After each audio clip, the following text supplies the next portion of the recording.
सर्वप्रथम सर्व पत्रकार बांधवांचे या ठिकाणी स्वागत करतो। मी तहसीलदार बार्शी एफआर शेख या ठिकाणी महत्त्वाची माहिती देण्यासाठी उपस्थित आहे।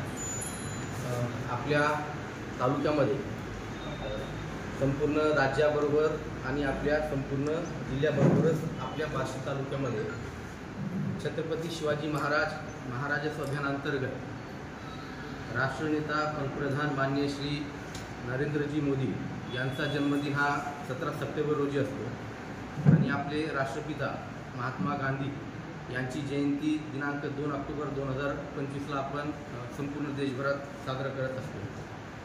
तर दिनांक 17 सप्टेंबर राष्ट्रनेता ते 2 ऑक्टोबर 2025 राष्ट्रपिता हा जो पंधरवडा आहे तो महसूल व वन विभाग महाराष्ट्र शासन यांनी सेवा पंधरवडा म्हणून साजरा करण्याचं त्या ठिकाणी निश्चित केलेलं आहे। आणि या सेवा पंधरवड्यामध्ये शासनाने एकूण 3 टप्पे त्या ठिकाणी निश्चित केलेले आहेत। त्यामध्ये पहिला टप्पा हा पाणंद रस्ते विषयक एक अशी ऐतिहासिक मोहीम त्या ठिकाणी घेतली गेलेली आहे। दुसरा टप्पा हा सर्वांसाठी घरे आहे, ज्यामध्ये भूमिहीन लाभार्थींना जे घरकुलसाठी पात्र आहेत मात्र त्यांच्याकडे जागा नाही अशा लाभार्थींना ग्रामपंचायतीमार्फत संपूर्ण गावातील आपले ग्राम महसूल अधिकारी, ग्रामपंचायत अधिकारी यांच्या उपस्थितीमध्ये जे काही आमचा लँड बँक असणार आहे, ज्या ठिकाणी शासकीय जमिनी आहेत, शासकीय जमिनी उपलब्ध झाल्या नाहीत तर ज्या ठिकाणी आपण घरकुलाला सार्वजनिक प्रयोजन म्हणून त्या ठिकाणी शासनाने घोषित केलेलं आहे, तर असे पण आपण त्या ठिकाणी लोकांना जे लाभार्थी आहेत पात्र भूमिहीन अशांना सर्वांसाठी घरी या उपक्रमामध्ये जागा वाटपाचं कार्यक्रम असेल। आणि तिसरा एक उपक्रम आहे ज्यामध्ये जिल्हाधिकाऱ्यांनी स्थानिक परिस्थितीचा विचार करून नाविन्यपूर्ण उपक्रम त्या ठिकाणी समाविष्ट करायचे, ज्यामध्ये आपल्या मान्य जिल्हाधिकाऱ्यांनी एकूण 14 प्रकारचे उपक्रम त्या ठिकाणी घेतलेले आहेत। त्यापैकी पहिला टप्पा जो आमचा असणार आहे पाणंद रस्ते विषयक मोहिमेचा, आपण जर पाहिलं आपल्या भारत देशामध्ये कृषीप्रधान आपला देश आहे, बरीचशी जे नागरिक आहेत ते कृषीवरती त्या ठिकाणी त्यांचं उपजीविका अवलंबून आहे। आणि जर शेतीसाठी चांगला रस्ता नसेल आणि त्यामध्ये जर अडथळे आले तर विनाकारण मग त्यामध्ये कोर्ट कचेऱ्या असतील, मग महसुली दावे त्या ठिकाणी निर्माण होतात, कोर्ट दावे त्या ठिकाणी निर्माण होतात। आणि यामध्ये महत्त्वाची गोष्ट अशी आहे की आपली जी जमाबंदी झालेली म्हणजे जी आपण जमिनीची मोजणी करतो ही 1890 ते 1930 या दरम्यानच आपल्या जमिनीची मोजणी झालेली होती, ज्याला आपण जमाबंदी म्हणतो। आणि ज्यावेळेस अशी जमाबंदी झाल्यानंतर त्या काळामध्ये जेव्हा त्याचं सर्वेक्षण होत होतं त्या काळामध्ये जे नकाशे त्या ठिकाणी तयार केले जात होते ते नकाशे तयार करत असताना त्यावेळेस जे अस्तित्वात रस्ते होते ते रस्ते त्यावेळेसच्या नकाशामध्ये घेतलेले होते। त्यामध्ये मग 3 प्रकारचे रस्ते होते। एक डबल लाईन रस्ते असतात, डबल लाईन रस्ते म्हणजे हे जवळपास मोठे रस्ते असतात, ग्रामीण हद्दीचे रस्ते असतात, एका गावावरून दुसऱ्या गावाला जाण्यासारखे हे रस्ते असतात। आणि हे जे रस्ते असतात हे कोणत्याही भूमापन क्रमांकामधून म्हणजे कोणत्याही शेतकरीच्या गटामधून ते गेलेले नसतात, तर ते स्वतंत्र तो शासनाच्या मालकीचा जो महाराष्ट्र जमीन महसूल संहिता आहे आमचं 1966 त्याच्या कलम 20 प्रमाणे हे शासनाच्या मालकीचे म्हणून त्या ठिकाणी समजले जातात। आणि हे असे रस्ते त्यावेळेस त्या ठिकाणी नकाशावरती दाखवलेले आहेत। हा एक प्रकार झाला। दुसरे जे रस्ते आपल्या नकाशावरती दाखवलेले आहेत ते डबल डॉटेड लाईन आहेत, म्हणजे दुबार रेषेने दाखवलेले रस्ते आहेत, तुटक रेषेने। तर हे जे रस्ते आहेत ते जवळपास 16 फूट ते 21 फुटाचे रस्ते आहेत, ज्यांना आपण गाडी मार्गसुद्धा म्हणत असतो। हे पण रस्ते त्या ठिकाणी जरी भूमापन क्रमांकामध्ये समाविष्ट असले तरी महाराष्ट्र जमीन महसूल संहिता कलम 20 प्रमाणे हे रस्ते सुद्धा शासनाच्या मालकीचे आहेत आणि ते संबंधित ज्या गटामधून ते गेलेले आहेत त्या गटाच्या एकूण क्षेत्रामध्ये त्यांचा अंतर्भाव आहे आणि तो पोटखराब म्हणून आपण दर्शवलेला आहे।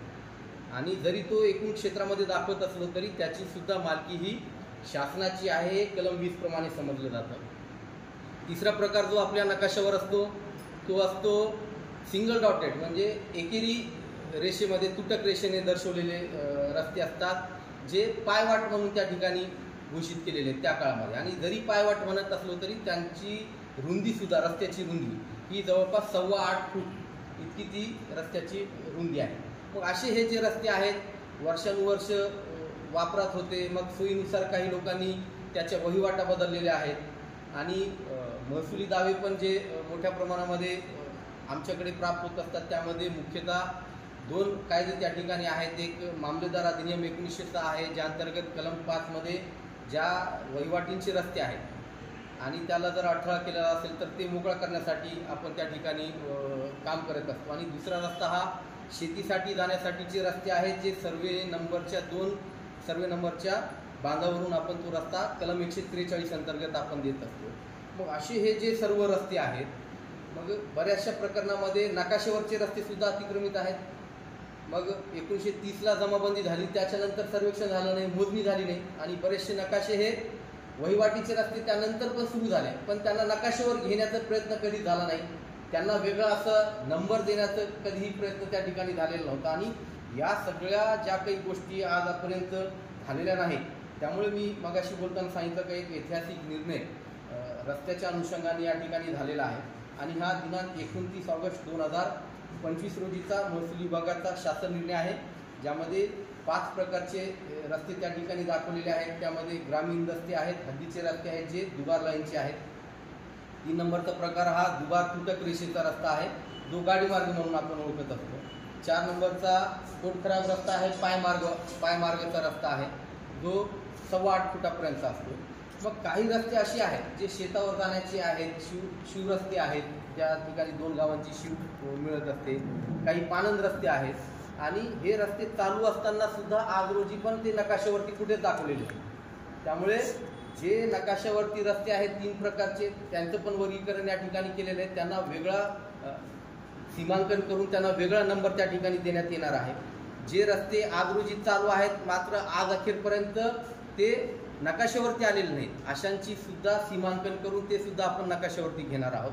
आणि जे रस्ते आमच्याकडे वर्षानुवर्ष प्रकरणं चालू होते, मामलतदार कोर्ट अधिनियम अंतर्गत चालू होते, महाराष्ट्र जमीन महसूल संहितेच्या कलम 143 मध्ये चालू होते आणि ज्यामध्ये आम्ही रस्ते मंजूर केले, लोकांना त्या ठिकाणी रस्ते मोकळे करून दिले, तयार करून दिले आणि तयार करून दिल्यानंतर सुद्धा त्यांची सुद्धा नकाशावर आज अखेर कुठंच नोंद नव्हती.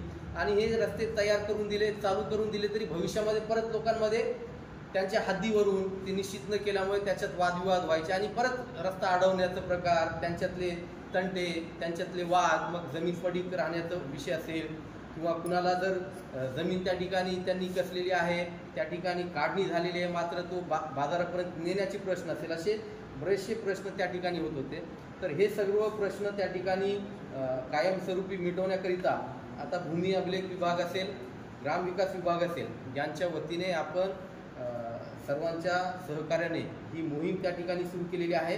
प्रत्येक गावातील प्रत्येक रस्त्याला आता एक विशिष्ट संकेतांक त्या ठिकाणी देणार आहोत. मग आता ही संकेतांक देण्याची प्रक्रिया कशी असणार आहे? मग जिल्ह्याला पहिल्यांदा जिल्ह्याला क्रमांक दिलेला आहे, म्हणजे आता आपला सोलापूर जिल्हा आहे तर सोलापूर जिल्ह्याचा क्रमांक हा 25 आहे. मग हे संकेतांक शासन स्तरावरून ठरलेले आहेत. दुसरा जो संकेतांक असणार आहे 2 अंकी, तो असणार आहे तालुक्याचा. हे माननीय विभागीय आयुक्त त्याला देणार आहेत. म्हणजे आपल्या सोलापूर जिल्ह्याचा संकेतांक कसा होईल? 25. मग आपल्याकडे जर जेवढे तालुके आहेत 12, 13, 11 तालुके आहेत आपल्याकडे, मग प्रत्येक तालुक्याला 0, 1 ते 11 असे सांकेतिक क्रमांक दिले जातील. मग तालुक्याचा क्रमांक झाल्यानंतर जे गाव आहेत, आता बार्शी तालुक्यामध्ये आपल्याकडे 138 गाव आहेत जवळपास, मग त्याला 001 ते 138 असे 3 अंकी नंबर गावाला संकेतांक मान्य जिल्हाधिकारी महोदयांच्या स्तरावरून त्या ठिकाणी देणार आहेत. म्हणजे आता आपण उदाहरण दाखल पानगाव या गावातील एक दुबार लाईनचा रेषा जर धरला तर 2 नकाशावरती आहे, तर त्याचा संकेतांक क्रमांक आता आम्ही असं देऊ त्या 25 हा जिल्ह्याचा. मग जे आपल्या तालुक्याला क्रमांक समजा 10 मिळाला तर 25, 10 आणि त्यानंतर आम्ही जेव्हा गावांची यादी करणार त्यात पानगावला जर 122 नंबरचा क्रमांक भेटला, मग 25, 10, 122. मग आता त्या गावामध्ये एकूण किती रस्ते आहेत? मग समजा आता दुबार लाईनचा आहे तर त्याला A कॅटेगरी भेटणार आहे, दुबार लाईन भरीव रेषेने दर्शवलेले. जे दुबार तुटक रेषेने आहेत त्यांना B कॅटेगरी भेटणार आहे, त्याला मग B या संकेतांक क्रमांक देणार आहे.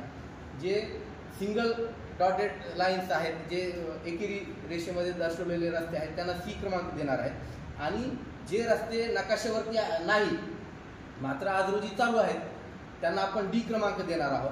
आणि जो E क्रमांक असणार आहे तो जो आपले शिवरस्ते आणि पानंद रस्ते आहेत जे आम्ही 143 मध्ये दिलेले आहेत, मामलतदार कोर्ट अधिनियमांतर्गत दिलेले आहेत, ते रस्त्यांचा सुद्धा आपण समावेश या प्रकारामध्ये या ठिकाणी करणार आहोत. तर हे जे सेवा पंधरवडा या ठिकाणी आम्ही निश्चित केलेला आहे, तहसील कार्यालय बार्शीमार्फत सुद्धा त्या ठिकाणी गावस्तरीय एक समिती आम्ही त्या ठिकाणी निश्चित केलेली आहे, ज्यामध्ये मंडळ अधिकारी अध्यक्ष आहेत आणि संपूर्ण गावातील जे इतर सदस्य आहेत कर्मचारी, त्यामध्ये ग्रामपंचायत अधिकारी आहेत, ग्राम महसूल अधिकारी आहेत, पोलीस पाटील आहेत, कृषी सहाय्यक आहेत, ज्यामध्ये सहाय्यक कृषी अधिकारी आता नामकरण झालेलं आहे, त्याचबरोबर महसूल सेवक आहेत आणि जे आपले लोकप्रतिनिधी आहेत, मग सरपंच असतील, त्या ठिकाणचे जिल्हा परिषद सदस्य असतील, यांना सुद्धा निमंत्रित सदस्य म्हणून या ठिकाणी घेतलेलं आहे.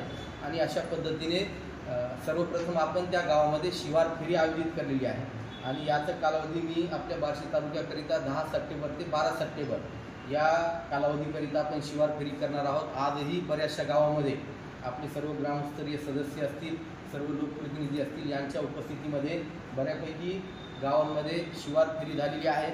थोडासा एक्झरसाईज आम्ही सुद्धा या ठिकाणी जे नकाशे आपल्याकडे ऑलरेडी नकाशावरती रस्ते उपलब्ध आहेत, यांचं पण आम्ही एक्झरसाईज केलेलं होतं. त्यामध्ये आपल्या तालुक्यामध्ये एकूण 665 रस्ते असे आहेत जे नकाशावरती दर्शवले.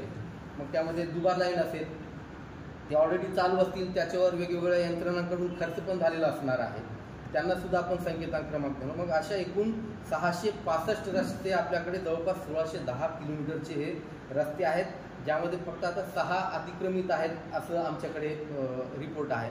मग त्यामध्ये बरेचसे जे गावं आहेत, त्या गावांमधून आपण मग शिवार फेरी दरम्यान त्यांच्यावरचं अतिक्रमण काढण्याची मोहीम त्या ठिकाणी घेणार आहोत. आता हे तर झाले फक्त जे नकाशावरती आहेत अशा रस्त्यांच्या बाबतीत झालं. मात्र जे रस्ते चालू आहेत मात्र नकाशावरती आलेले नाहीत, अशा रस्त्यांच्या बाबतीत आपण मोहीम घेतलेली आहे. ती शिवार फेरीमध्ये त्यांचे आता प्रपत्र, आम्ही 2 प्रपत्र त्या ठिकाणी तयार करतोय. प्रपत्र 1 असं असणार आहे, जे रस्ते नकाशावरती आहेत अशा रस्त्यांची माहिती आम्ही प्रपत्र 1 मध्ये घेणार आहोत आणि प्रपत्र 2 आमचा जो असणार आहे, असे रस्ते जे चालू आहेत मात्र नकाशावरती नाहीत, असे रस्ते जे मामलतदार कोर्ट अधिनियमांतर्गत आदेश दिलेले आहेत, 143 अंतर्गत दिलेले आहेत मात्र नकाशावरती नाहीत, त्यांचं सीमांकन झालं नाही, असे प्रपत्र 2 मध्ये घेणार आहोत. आणि सीमांकन करण्यासाठी भूमी अभिलेख विभागाकडे जी काही कर्मचाऱ्यांची कमतरता आहे, त्यामुळे आपल्याकडे जी 11 मंडळ आहेत, प्रत्येक 11 मंडळातील एक गाव, आता ही जी प्रपत्र 1 आणि प्रपत्र 2 आहेत आणि शिवार फेरी आहेत, ते 100% गावांमध्ये आपल्या या सेवा पंधरवड्यामध्ये होणार आहे.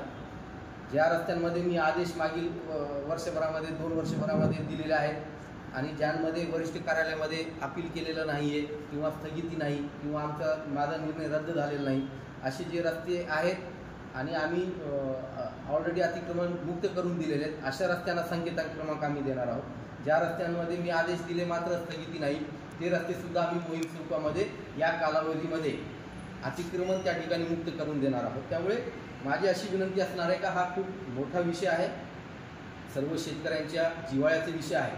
त्यामुळे खरं तर यामध्ये सर्व गावातील जे लोकप्रतिनिधी आहेत, मग त्यामध्ये सरपंच आहेत, सर्व ग्रामपंचायत सदस्य आहेत, गावातील सर्व प्रतिष्ठित नागरिक आहेत, प्रगतिशील शेतकरी आहेत, यांचा सुद्धा मोठ्या प्रमाणामध्ये सहभाग आपल्याला या मोहिमेमध्ये घ्यावा लागेल, जेणेकरून ही जी काही तंटे आहेत, हे जे काही वादविवाद आहेत हे कायमस्वरूपी आपल्याला कुठेतरी मिटवावे लागणार आहेत.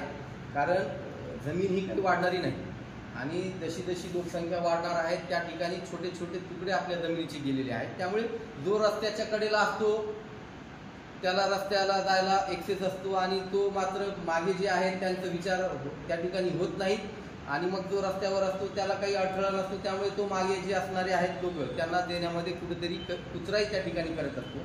त्यामुळे आता या ठिकाणी कोणत्याही परिस्थितीमध्ये आम्ही जे काही निर्णय घेतलेला आहे आणि जे रस्त्यांचे आदेश दिलेले आहेत, जे रस्ते नकाशावरचे आहेत, कोणत्याही पद्धतीमध्ये अडथळा या ठिकाणी टॉलरेट करून घेतला जाणार नाही. खरं तर आम्ही विनंती या ठिकाणी आपल्या माध्यमातून पण सर्व शेतकऱ्यांना करतो का सगळ्यात महत्त्वाची गोष्ट या ठिकाणी मला सांगायची आहे का हे जे रस्त्याची यादी जेव्हा प्रपत्र 1 आणि 2 मध्ये तयार होईल, हे सर्व यादी तयार केल्यानंतर ही यादी आम्ही ग्रामसभेमध्ये ठेवणार आहोत आणि ग्रामसभेचं आयोजन संपूर्ण तालुक्यामध्ये 17 तारखेला केलेलं आहे.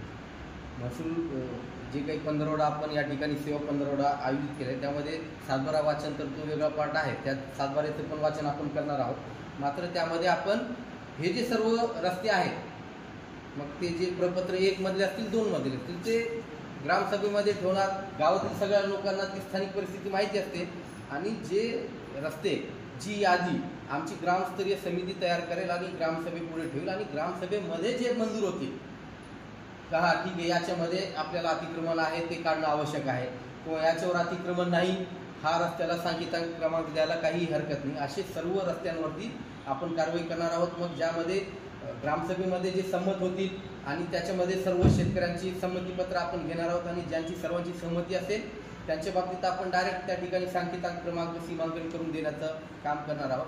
मात्र ज्यामध्ये अतिक्रमण असणार आहे, ज्यामध्ये लोकांचे अडथळे असणार आहेत, त्यांच्या बाबतीत सुद्धा त्यांना सुनावणीची नोटीस देऊन पोलीस बंदोबस्त सुद्धा जर आवश्यकता पडली तर त्या ठिकाणी आम्ही हे घेणार आहोत. मात्र हा विषय या ठिकाणी कायमस्वरूपी आपल्याला संपवायचा आहे, कारण कृषी हा आपल्या देशाचा आत्मा आहे, शेतकरी हा या देशाचा आत्मा आहे आणि जोपर्यंत शेतकऱ्यांना त्यांच्या शेतापर्यंत जाण्याची व्यवस्था कायमस्वरूपी होत नाही, यामध्ये माननीय मुख्यमंत्री महोदय आहेत, माननीय महसूल मंत्री यांनी याच्यामध्ये पुढाकार घेऊन हा शासन निर्णय आलेला आहे. त्यामुळे त्यांच्या एकूणच मार्गदर्शनाखाली महसूल विभाग हे सर्व कारवाई या ठिकाणी करत आहे आणि त्यामुळे कोणत्याही परिस्थितीमध्ये सर्वसामान्य शेतकऱ्यांना त्यांच्या शेतापर्यंत जायला अडथळा होणार नाही याकरिता ही मोहीम स्वरूपात आम्ही घेत आहोत. त्यामुळे आपल्या माध्यमातून विनंती आहे की जे रस्ते चालू आहेत ते तर आपण सीमांकन करून त्यांची हद्द एकदाची आपण निश्चितच करणार आहोत. मात्र जे अडथळे पण आहेत ज्यामध्ये आम्ही आदेश केलेले आहेत त्यामध्ये पण कोणत्याही प्रकारचा अडथळा या ठिकाणी आम्ही सहन करून घेणार नाही आहोत.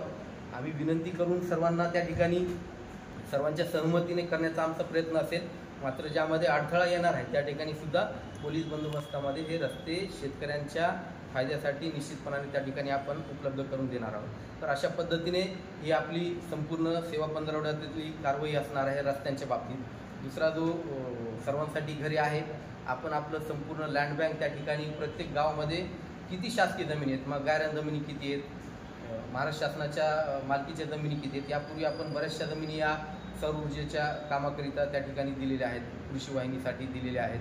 बऱ्याचशा आता जवळपास आपण 106 लाभार्थ्यांना 5 गावांमध्ये वाटप केलेले आहेत जमिनी.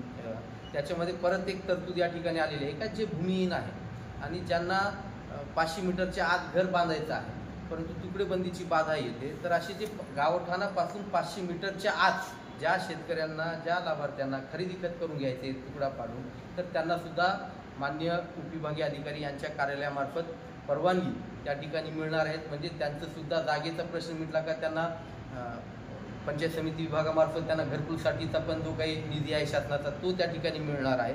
त्यामुळे ही पण मोहीम त्या ठिकाणी होणार आहे. आणि इतर जे नाविन्यपूर्ण उपक्रम आहेत त्यामध्ये आता आम्ही जे नेहमी वेगवेगळ्या मोहिमेद्वारे कालावधी दरम्यान वापरत असतो ते तर आम्ही करणारच आहोत, परंतु आपल्या खास बार्शीकरिता मी एक मोहीम स्वरूपात एक त्या ठिकाणी नाविन्यपूर्ण उपक्रम म्हणून मी त्या ठिकाणी एक मोहीम त्या ठिकाणी हाती घेतलेली आहे. एकंदरीत जर पाहिलं तर आपला बार्शी तालुका हा मराठवाड्याशी टच असणारा आहे, बऱ्यापैकी जिरायत जमीन त्या ठिकाणी असणार आहे आणि इतर जिल्ह्यांच्या इतर तालुक्यातील याच्याशी तुलना करता आपल्याकडे शेतकरी आत्महत्यांचं प्रमाण पण माझ्या मते खूप आहे. आणि आम्ही असे 38 लाभार्थी किंवा 38 शेतकरी कुटुंब त्या ठिकाणी मी आयडेंटिफाय केलेले आहेत जे मागील 10 वर्षामध्ये 5 वर्षामध्ये त्यांच्या कुटुंबातल्या कर्त्या पुरुषांनी असेल, एखाद्या व्यक्तीने असेल त्यांनी आत्महत्या केलेली आहे. त्यांना आपण शासनामार्फत जो काही 1 लाखाचा निधी होता तो दिलेला आहे. मात्र असं जरी असलं तरी त्या शेतकरी कुटुंबातला एखादा कर्ता व्यक्ती गेल्यानंतर इतर वेगवेगळे जे शासनाच्या विभागांचे लाभ आहेत ते त्यांच्यापर्यंत विनासायास पोहोचावेत याकरिता मी ही विशेष मोहीम आपल्या तालुक्यामध्ये एक राबवत आहे, ज्याला आपण शेतकरी सबलीकरण योजना म्हणून आपल्या तालुक्यामध्ये आपण सुरू केलेली आहे. त्यामध्ये 38 असे माझ्याकडे जे लाभार्थी कुटुंब आहेत किंवा ज्यांच्यावर असा दुःखाचा डोंगर कोसळले असे जे कुटुंब आहेत त्यांना कुठेतरी आधार द्यायचा म्हणून अशा प्रत्येक कुटुंबाकरिता एक अधिकारी मी पालक अधिकारी म्हणून त्या ठिकाणी डेप्यूट करत आहे. त्याच्यामध्ये मग माझ्याकडचे मंडळ अधिकारी असतील, विस्तार अधिकारी आहेत, कृषी विभागाचे जे पर्यवेक्षक दर्जाचे अधिकारी आहेत, पोलीस विभागाकडचे काही राजपत्रित अधिकारी आहेत पर्यवेक्षक दर्जाचे, अशा अधिकाऱ्यांना एका कुटुंबाला एक अधिकारी पालक अधिकारी म्हणून आपण त्या ठिकाणी देतो. आणि जवळपास मी या ठिकाणी 30 प्रकारचे लाभ या ठिकाणी समाविष्ट केले. त्यामध्ये मग शेतकरी ते त्या ठिकाणी फिजिकल त्यांना जाऊन प्रत्यक्ष भेट देतील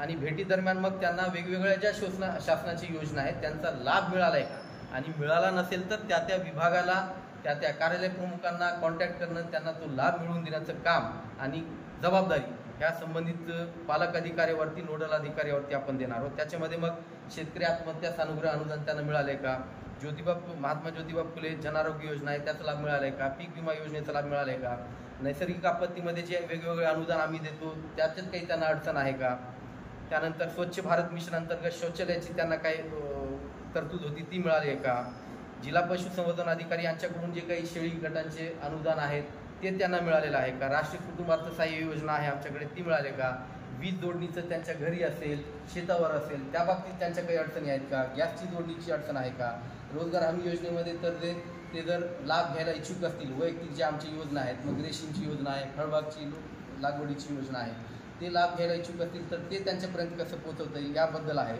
जीवन सातबारा आम्ही राबवतोय. मग मयत खातेदार असेल, त्यांच्या वारसांची जर नोंद झाली नसेल तर त्यांच्या वारसांची नोंद त्या ठिकाणी घेणं, चुकीचे काही बोजे त्या ठिकाणी पडलेले असतील ते त्यांना दूर करून देणं, काही चुका असतील त्यांच्या सातबाऱ्यामध्ये ते दूर करून देणं, हे काम या ठिकाणी घेणार आहोत.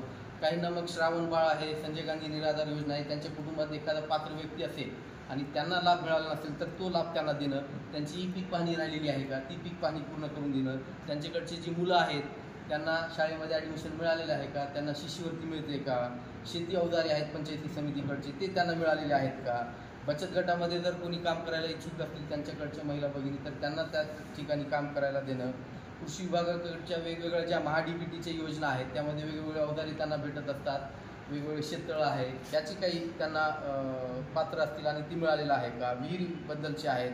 आता सौर कृषी पंप एक महत्त्वाची योजना चालू, मग त्याचा लाभ त्यांना कसा देता येईल त्याबद्दल आहे. मुख्यमंत्री लाडकी बहीण योजना आपण मागच्या वर्षी त्या ठिकाणी राबवली होती, त्यातलं एखादा लाभार्थी त्यांच्या कुटुंबातलं जर पात्र होत असेल आणि ते राहिलेलं असेल ते त्यांना देणं. मग आपल्याकडची स्वस्त धान्य जे काही आपण पुरवत असतो त्यांना प्राधान्याचा लाभ देणं असेल, अंत्योदयचा लाभ देणं असेल, म्हणजे अशा प्रकारचे वेगवेगळ्या प्रकारचे 30 लाभ त्यांना पोचलेले आहेत का, आणि पोचलेले नसतील तर त्यांना येणाऱ्या या पंधरवड्यामध्ये कशा पद्धतीने पोचवू याबाबतीची जी काही कार्यवाही आहे ती संबंधित पालक अधिकारी त्या ठिकाणी करणार आहेत. अशा पद्धतीने हा सेवा पंधरवड्याचं आयोजन आम्ही या ठिकाणी केलेलं आहे. स्मशानभूमीचा पण एक महत्त्वाचा मुद्दा मागील काही वर्षापासून आपल्या तालुक्यामध्ये होता. मी माझ्या कार्यालयाच्या वतीने गट विकास अधिकारी यांच्याकडून प्रत्येक गावाची माहिती मी मागवलेली होती. जवळपास 129 ग्रामपंचायती आपल्या तालुक्यात आहेत आणि मी 1 to 1 त्यांना प्रत्येक गावाची माहिती घ्यायला सांगितली होती. मग जर स्मशानभूमी असेल तर शासकीय जमिनीत आहे का, त्या खाजगी जमिनीत त्या ठिकाणी अंत्यविधी केली जाते का, शासकीय त्या ठिकाणी स्मशानभूमीच नाही, मग आहे मात्र त्या ठिकाणी शेड केलेलं नाही, दहन शेड नाही, किंवा जे काही त्या ठिकाणी किरकोळ सोयीसुविधा त्या ठिकाणी लागत असतात त्या सोयीसुविधा आहेत का, याबाबतची एकूणच माहिती माझ्याकडे मी प्राप्त करून घेतली. त्यामध्ये 115 गावांमध्ये आपल्याकडे स्मशानभूमी असल्याचं मला रिपोर्ट प्राप्त होता. काही गावं अशी होती, मग इर्ले आहे, मुंगशिवा आहे, आणखीन एक 15 गावं होती ज्या गावांमध्ये स्मशानभूमी नव्हती आणि शासकीय जागा पण नाही. मग अशा गावांमध्ये त्यांच्यापर्यंत लाभ कसं द्यायचं. मग ज्या गावामध्ये खाजगी जागेमध्ये वर्षानुवर्ष जर ते स्मशानभूमी वापरात असतील तर त्याची नोंद आम्ही या मोहिमेमध्ये निस्तार पत्रकामध्ये आम्ही त्याची नोंद घेणार आहोत. म्हणजे भविष्यामध्ये परत त्या खाजगी मालकाकडून, कारण एखादा व्यक्ती किंवा एखादा समाज त्या गावातलं सार्वजनिक प्रयोजनासाठी वर्षानुवर्ष ती जर जागा वापरत असेल तर ती सार्वजनिक मालकीची त्या ठिकाणी समजली जाते आणि त्याची नोंद आमच्या MLRCच्या कायद्याप्रमाणे निस्तार पत्रकामध्ये आम्ही ती नोंद घेणार आहोत. आणि ज्या गावांमध्ये मग शासकीय जागा पण उपलब्ध नाही, खाजगी जागेमध्ये पण नाही, मग अशा बाबतीत मात्र आम्ही जे गावातील प्रतिष्ठित नागरिक आहेत, दानशूर व्यक्ती आहेत, त्यांना आम्ही आवाहन करणार आहोत, त्यांना विनंती करणार आहोत की तुम्ही बक्षीसपत्र एखाद्या जागा ज्यांच्याकडे असेल आणि जे द्यायला इच्छुक असतील 4 गुंठे 5 गुंठे, मग हे सुद्धा मी आपल्या माध्यमातून त्या 15 गावात जे काही आम्ही त्यांची बैठक घेऊ, आता मी बैठक आयोजित करणार आहे त्या गावांची, त्या गावातील प्रतिष्ठित नागरिकांना पण मी आवाहन करू इच्छितो का आपल्याकडून जी मदत जर बक्षीसपत्र करून आपण ग्रामपंचायतीसाठी स्मशानभूमीसाठी जी काही आवश्यक जागा असेल 4 गुंठे 5 गुंठे, त्यात आम्ही प्रयत्न करून एका गावासाठी सध्या एक तशी ऑर्डर पण आम्ही माननीय विभागीय अधिकारी यांच्याकडून करून घेतलेली आहे. त्यांचं पण मी या ठिकाणी आभार व्यक्त करतो. आणि जे हवं तर मला वाटतं का त्यांचं नावच सांगतो, म्हणजे जेणेकरून संपूर्ण तालुक्याला पण त्यांचं नाव कळेल आणि बाकीचे पण जी गावं आहेत त्यांच्याकडे सुद्धा लोक त्या ठिकाणी द्यायला तयार होतील.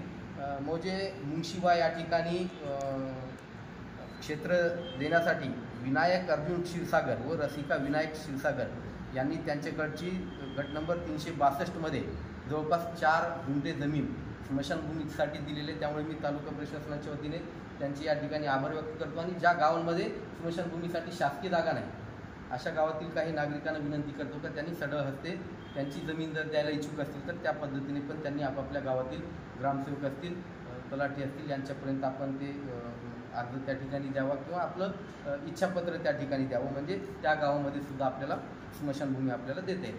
अशा पद्धतीने हा सेवा पंधरवड्याचा आम्ही कामकाज सुरू केलेलं आहे. शिबिर चालू आहेत, शिवार फेरी चालू आहेत. त्यामुळे आपल्या माध्यमातून बार्शी तालुक्यातील सर्व नागरिकांना माझं आव्हान असणार आहे की या शिवार फेरीमध्ये आपण उत्स्फूर्तपणे सहभागी व्हा.